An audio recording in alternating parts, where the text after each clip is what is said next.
UP के deputy CM Keshav Prasad Maurya ने अखिलेश यादव पर निशाना साधा है। उन्होंने कहा है कि एमएलसी चुनाव में अखिलेश को जो घाव लगे हैं उसे वो कम करने की कोशिश में उपचुनाव के परिणामों को लेकर ट्वीट कर रहे हैं। उन्होंने कहा कि किसियानी बिल्ली खंभा नोचने वाली कहावत का सही साबित कर रहे हैं। वहीं शिवपाल यादव के कॉमन सिविल कोड की बात पर उन्होंने कहा है कि भाजपा जो कहती है वो करती है और उत्तराखंड में भाजपा इस ओर कदम भी उठा रही है। सपा में उड़ रहे बगावती सुर पर उन्होंने कहा कि ये उनकी बीमारी है, मैं उसका इलाज जानता हूं लेकिन फिर भी नहीं बताऊंगा। जिस पार्टी का कोई विचार नहीं, सिद्धांत नहीं, वहां ये हो रहा है और होना भी चाहिए। हाल ही में हुए 2 लोकसभा सीटों और 2 विधानसभा सीटों पर जो नतीजे आए हैं उसके बाद अखिलेश यादव ने ट्वीट करके बीजेपी पर निशाना साधा है। शत्रुघ्न सिन्हा को बधाई देते हुए अखिलेश यादव ने लिखा है कि बीजेपी एक भी सीट नहीं जीत पाई। इस पर बात करने के लिए हमारे साथ उप मुख्यमंत्री केशव मौर्य। केशव, जिस तरीके से ये जो उपचुनाव हुआ आसनसोल, वहाँ पर शत्रुघ्न सिन्हा जीत गया, बीजेपी नहीं जीत पाई, उसको लेकर अखिलेश यादव ने ट्वीट किया, लिखा कि बीजेपी उपचुनाव में एक भी सीट नहीं जीत पाई। श्री अखिलेश यादव जी को अभी विधान परिषद चुनाव में जो घाव लगा है उस घाव को सहलाने की कोशिश कर रहे हैं। पहले वो बताएं, विधान परिषद के जो अभी चुनाव हुए थे उसमें वह कितनी सीटें जीते हैं। पश्चिम बंगाल की बात ना करें, वह उत्तर प्रदेश की बात करें। और उत्तर प्रदेश में जनता ने और जनता के द्वारा चुने गए जनप्रतिनिधियों को जहां वोट डालने का अधिकार होता है उन्होंने उनको धूल चटा दिया। भाजपा को 33 सीटों पर जिता दिया।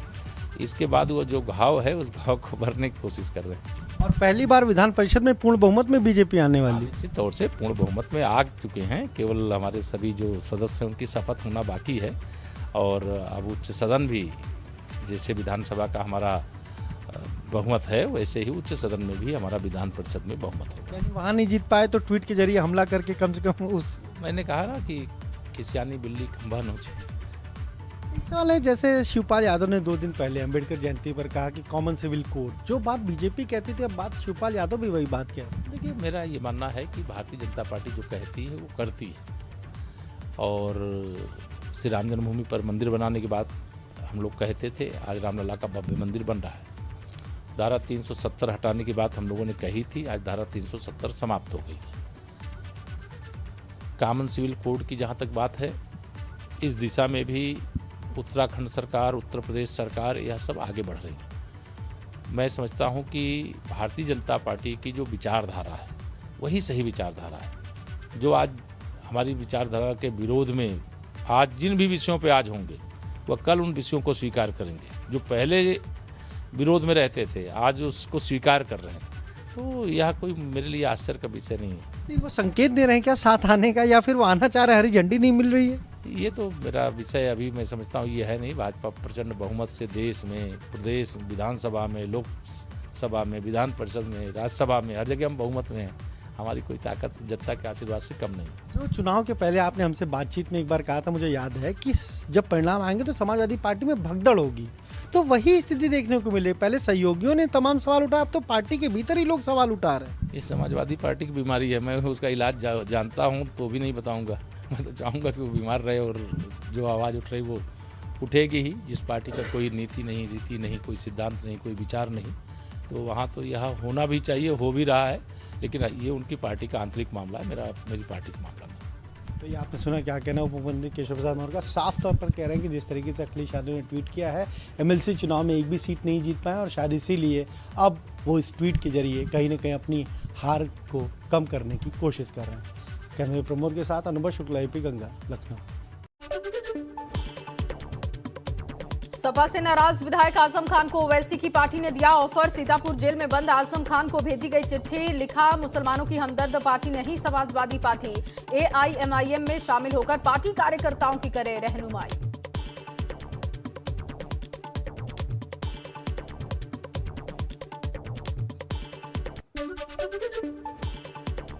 गोरखपुर कमिश्नरेट में सीएम योगी आदित्यनाथ ने की अहम बैठक। मंडल के सभी अधिकारियों और जनप्रतिनिधियों के साथ की समीक्षा बैठक।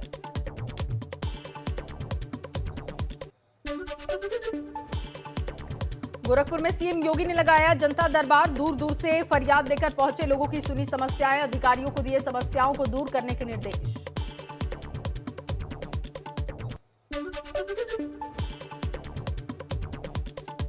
कल होगी बसपा की प्रदेश स्तरीय बैठक। ओम प्रकाश राजभर पदाधिकारियों के साथ करेंगे बैठक। 2022 चुनाव परिणाम की समीक्षा और 2024 की तैयारियों पर करेंगे मंथन। पूर्व मंत्री नकुल दुबे बसपा से निष्कासित किए गए। बसपा सुप्रीमो मायावती ने पार्टी से निष्कासित किया है। पार्टी में अनुशासनहीनता अपनाने और पार्टी विरोधी गतिविधियों में संलिप्त होने पर हुई है कार्यवाही। बीएसपी सुप्रीमो मायावती ने संगठन में फिर किए फेरबदल। जोनल कोऑर्डिनेटर की व्यवस्था को किया खत्म। अब हर मंडल में 3-3 प्रभारी बनाए गए। मायावती ने मंडल प्रभारी व्यवस्था को फिर से शुरू किया। धारचूला से विधायक हरीश धामी का बड़ा बयान आया सामने। कहा 2027 में कांग्रेस के टिकट पर नहीं लड़ूंगा विधानसभा का चुनाव। सीट छोड़ने पर जनता की सलाह से करूंगा फैसला। मुझे बनाया, मैं आपके बीच आऊंगा, आपसे पूछे बगैर कोई प्रश्न नहीं।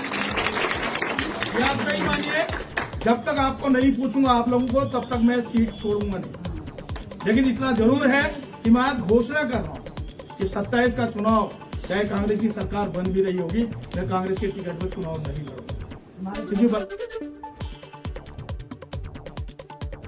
कॉर्बेट टाइगर रिजर्व के डायरेक्टर राहुल को नोटिस। टाइगर सफारी में अवैध निर्माण और कटान सहित कई गड़बड़ियों का मामला। शासन ने 15 दिन के भीतर मांगा जवाब।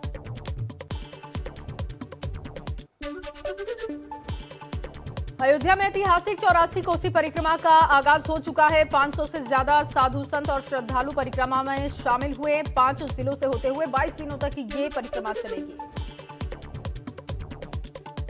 आज कानपुर में पहली बार विश्व हिंदू परिषद की ओर से भव्य रामोत्सव कार्यक्रम का आयोजन। साध्वी ऋतंबरा, भैयाजी जोशी, रामविलास वेदांती और वीएचपी के मिलिंद परांदे करेंगे शिरकत। कार्यक्रम में करीब 1.5 लाख लोगों के जुटने का अनुमान। अखिलेश यादव ने पश्चिम बंगाल में हुए उपचुनाव में टीएमसी की जीत पर ममता बनर्जी को बधाई दी है। ट्वीट कर शत्रुघ्न सिन्हा को भी बधाई दी है। साथ ही कहा भाजपा का विधानसभा उपचुनाव की सभी सीटें हारना बड़ा संकेत है। भीमनगरी में शुक्रवार रात को हुए हादसे के बाद अखिलेश यादव का आगरा दौरा रद्द। हादसे में पूर्व प्रधान राजू की हुई थी मौत। समाजवादी पार्टी ने घटना पर जताया शोक। विकासनगर के चक्राता ब्लॉक में बड़ा हादसा हुआ। बिस्सू मेले से लौटते वक्त खाई में गिरी ग्रामीणों की गाड़ी। हादसे में 4 लोगों की मौत हुई। एक शख्स की हालत गंभीर है। देहरादून के हायर सेंटर रेफर किया गया। एक ही परिवार के सभी लोग थे। प्रयागराज में 5 लोगों की हत्या के मामले में सभी मृतकों की पोस्टमार्टम रिपोर्ट आई सामने। रिपोर्ट के मुताबिक फंदे पर लटकने से हुई परिवार के मुखिया राहुल की मौत। आत्महत्या की बात भी सामने आई। वहीं बाकी लोगों की मौत ज्यादा खून बहने और चोट लगने से हुई है। परिवार के लोगों की हत्या के बाद राहुल ने आत्महत्या की होगी, ऐसी आशंका जाहिर की गई। मामले में नामजद 4 आरोपियों समेत 8 लोग पुलिस हिरासत में हैं। जांच में लगाई गई है पुलिस की 7 टीम। जहांगीरपुरी हिंसा में बड़ा खुलासा। उपद्रवियों ने चलाई थी गोली। हिंसा के दौरान गोली चलाने वाला आरोपी समेत 14 लोग गिरफ्तार। पुलिस ने आरोपी के पास से पिस्तौल बरामद की। राजधानी दिल्ली के जहांगीरपुरी हिंसा का नया वीडियो सामने आ चुका है। किसी ने छत से बनाया है पथराव का वीडियो। वीडियो में भागते हुए दिखाई दिए लोग। हनुमान जयंती पर शोभा यात्रा के दौरान हुआ था पथराव। दिल्ली पुलिस की स्पेशल सेल और क्राइम ब्रांच को सौंपी गई जहांगीरपुरी हिंसा की जांच। दिल्ली पुलिस की 10 टीमें उपद्रव की जांच में जुटी। गृह मंत्रालय ने जांच के आदेश दिए। हिंसा के बाद जहांगीरपुरी इलाके में किए गए सुरक्षा के पुख्ता इंतजाम। काफी संख्या में पुलिस कर्मियों को किया गया तैनात। दिल्ली के संवेदनशील जगहों पर बढ़ाई गई पुलिस फोर्स। पुलिस ने नागरिक सुरक्षा बैठक भी बुलाई। दिल्ली के जहांगीरपुरी में हिंसा के बाद यूपी में हाई अलर्ट। धार्मिक और संवेदनशील स्थलों के आसपास बढ़ाई गई सुरक्षा। दिल्ली से सटे गाजियाबाद, गौतम बुद्ध नगर में भी हाई अलर्ट। बॉर्डर से सटे इलाकों में पुलिस सतर्क। दिल्ली में बवाल के बाद बरेली में पुलिस ने किया पैदल गश्त। आईजी के साथ एसएसपी, एसपी सिटी और कई थानों की पुलिस फोर्स की मौजूदगी रही।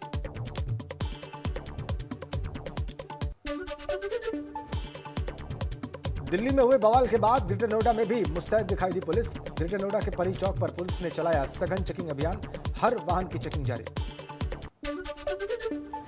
दिल्ली में हनुमान जयंती पर हुए बवाल के बाद बुलंदशहर में हाई अलर्ट है। रात में DM, SSP, SP city, ADM और सिटी मजिस्ट्रेट की अगुवाई में खुर्जा में पुलिस ने किया है फ्लैग मार्च। मंदिरों के बाहर बढ़ाई गई सुरक्षा।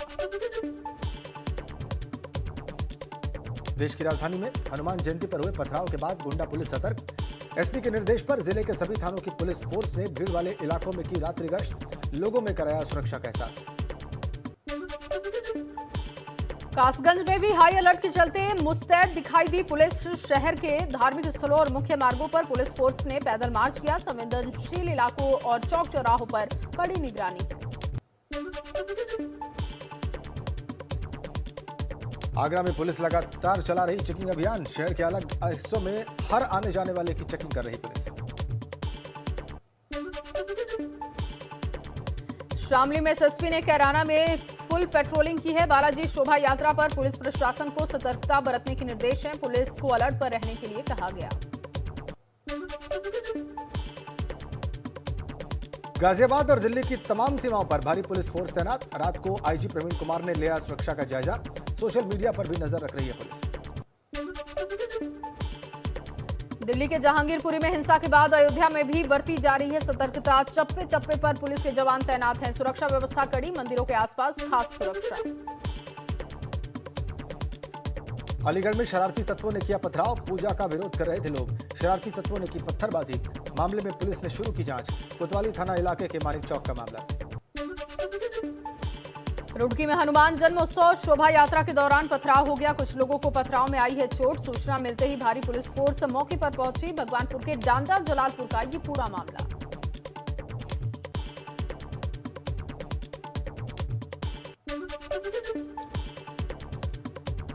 रुड़की में हनुमान जयंती पर हुए बवाल के बाद हालात फिलहाल सामान्य। मौके पर बड़ी संख्या में पुलिस फोर्स तैनात। अधिकारी लगातार ले रहे हालात का जायजा।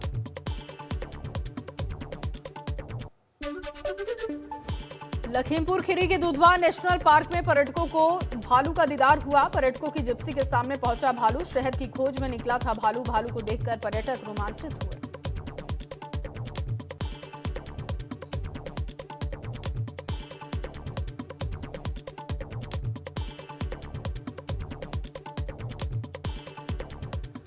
और चलिए खबरों में आगे बढ़ते हैं। दिल्ली के जहांगीरपुरी में हिंसा के बाद उत्तर प्रदेश में भी अलर्ट है। यूपी के ADG law and order Prashant Kumar का कहना है कि सभी जिलों में पुलिस को विशेष चौकसी बरतने के निर्देश दिए गए।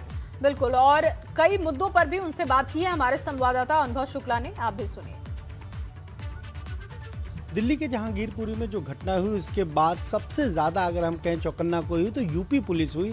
खुद ADG law and order Prashant Kumar ने देर रात ही अधिकारियों से बात की। तमाम जगहों पर निर्देश भेजे गए हैं। हमारे साथ ADG law and order Prashant Kumar ji, उनसे बात की। प्रशांत जी, जिस तरीके से घटना हुई आपने सबसे पहले हमने देखा कि अधिकारियों से बात की, तमाम निर्देश जारी किए। आज की अगर बात कर लें, अयोध्या में 84 कोसी परिक्रमा शुरू हो रही है। बड़ी परिक्रमा है, ईस्टर का त्यौहार है। कानपुर में एक बड़ा कार्यक्रम हो रहा है। इसके लिए कुछ विशेष निर्देश दिए गए हैं? उत्तर प्रदेश में गंगा जमुनी तहजीब के अंतर्गत सारे पर्व त्यौहार, चाहे वो किसी भी धर्म के हों, किसी भी संप्रदाय के हों, बहुत ही हर्षोल्लास और आपसी सद्भाव के साथ मनाया जाता है। और ये चीज़ें परंपरागत तरीके से होती हैं, तो इसकी तैयारियां भी पहले से ही कर ली जाती हैं। और पिछले 10-15 दिन में काफ़ी कार्यक्रम हुए हैं। रामनवमी से शुरू होकर, जैसे रमज़ान का महीना है, अम्बेडकर जी की जयंती थी, महावीर जयंती थी, हनुमान जयंती है, और इसके अलावा ये ईस्टर का त्यौहार आज है, गुड फ्राइडे था।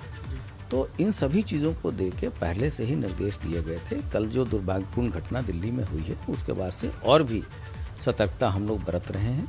और लगातार हमारी सोशल मीडिया पे भी मॉनिटरिंग चल रही है कि कोई रूमर मॉन्गरिंग ना हो। हम लोगों के यहाँ एक डिजिटल वॉलंटियर का भी कंसेप्ट है, जो थाने स्तर पे हर एक थाने में 200-400 वैसे जो प्रशासन और पुलिस के साथ सहयोग करने वाले व्यक्ति हैं, उनसे हमारा संपर्क रहता है। तो उसको भी हम लोगों ने अलर्ट किया है। और जैसे ही इसकी सूचना मिली थी, शासन के वरिष्ठतम स्तर से ये बताया गया था कि सभी लोग अलर्ट हो जाएं और मोबाइल हो जाएं। उसके तहत ही आपने देखा होगा कि कल से और आज तक सभी लोग भ्रमणशील हैं। सीनियर ऑफिसर भी छोटी छोटी बातों को व्यक्तिगत रूप से देख रहे हैं और ये सुनिश्चित कराया जा रहा है कि पब्लिक को इनकन्वीनियंस न हो, और साथ ही साथ परंपरागत ढंग से सभी त्यौहार संपन्न हो। कैमरा प्रमोद के साथ अनुभव शुक्ला, एपी गंगा, लखनऊ। देश में पिछले 24 घंटे में कोरोना के 1150 मामले रिकॉर्ड हुए। 4 लोगों की मौत हो गई। एक्टिव केसेस घटकर 11,558। अब तक कोरोना से 4 करोड़ से ज्यादा लोग हो चुके हैं संक्रमित। सांसद सुब्रत पाठक ने अजान और हनुमान चालीसा के मामले पर बड़ा बयान दिया। कहा, हिंदुओं को देश में हनुमान चालीसा नहीं पढ़ा जाएगा तो फिर क्या पढ़ा जाएगा। आज लखनऊ में समग्र गंगा कार्यक्रम में शामिल होंगे सीएम योगी आदित्यनाथ। दोपहर 3 बजे होगा कार्यक्रम का आयोजन। अलीगढ़ में अजान और लाउडस्पीकर पर हनुमान चालीसा विवाद के बीच अब राज्य मंत्री रघुराज सिंह का बयान सामने आया। कहा, ये 85 बनाम 15% का मामला, किसी भी इस्लामिक देश में लाउडस्पीकर की आवश्यकता नहीं पड़ती। मशहूर सिंगर सुखविंदर सिंह ने अयोध्या में हनुमान चालीसा वीडियो एल्बम को किया है रिलीज। सुखविंदर सिंह ने रामलला के दर्शन अपनी पूरी टीम के साथ किए।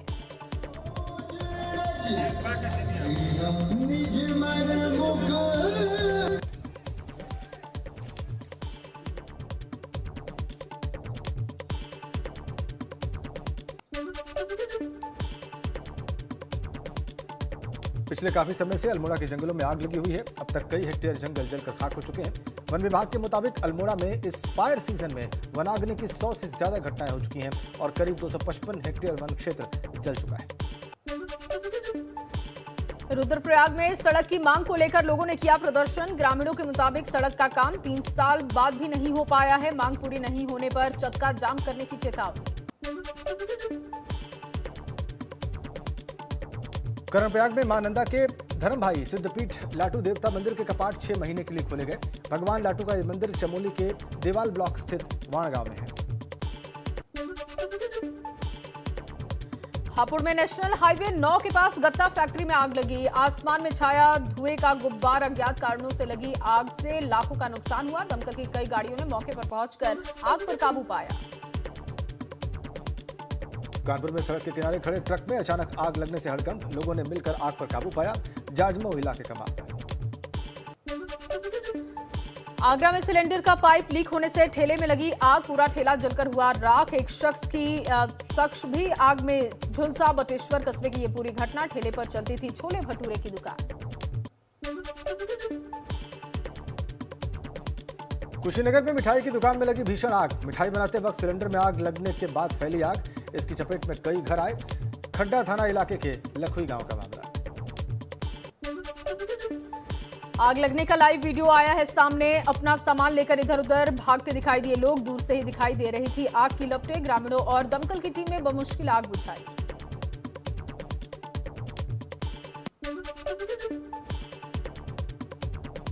मैनपुरी में राजकीय सम्मान के साथ हुआ शहीद का अंतिम संस्कार। जम्मू कश्मीर के पुलवामा में तैनाती के दौरान हृदय गति रुकने से हुए थे शहीद।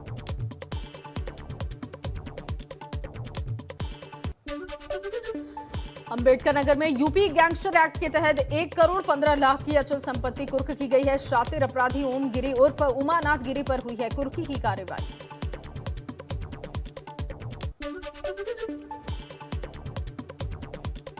वाराणसी में हनुमान चालीसा को लेकर विवाद गहराया। कॉलेज तक पहुंचा लाउडस्पीकर विवाद। काशी के यूपी कॉलेज में भी बजेगा हनुमान चालीसा।